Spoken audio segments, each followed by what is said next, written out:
Hello, જય શ્રી કૃષ્ણ, જય માતાજી. કેમ છો મિત્રો? તમે બધા મજામાં જશો?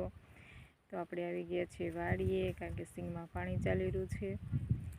તો આવી જ કંઈક છે આપણી સિંગ.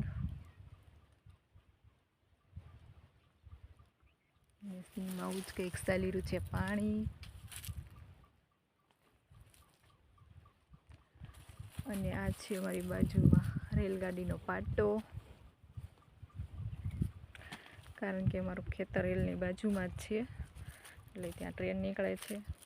અહીંયાથી ટ્રેનનો પાટો. અને જો મસ્ત મજાની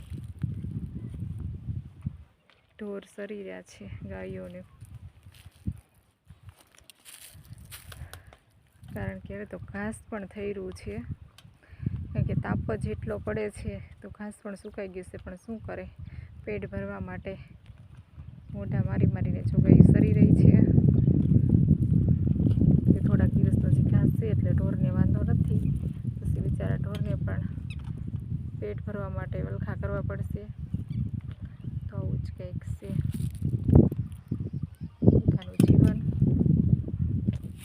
અને ખેડૂતોને તો ગમે એવી ટાઢ કે તડકો કે ગરમી કે વરસાદ બધું સહન કરવું પડે, કારણ કે તો જ ખેતીમાં કંઈક થાય, નકર તો શું થાય.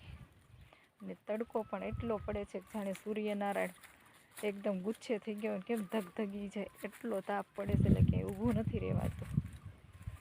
અને આ છે ઝાડ. આ શેનું ઝાડ છે મને નથી ખબર.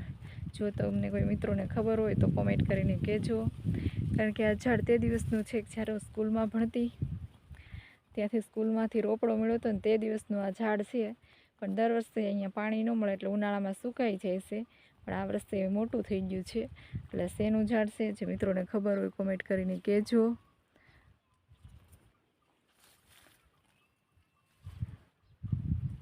આવી જ કંઈક છે આપણી સિંગ.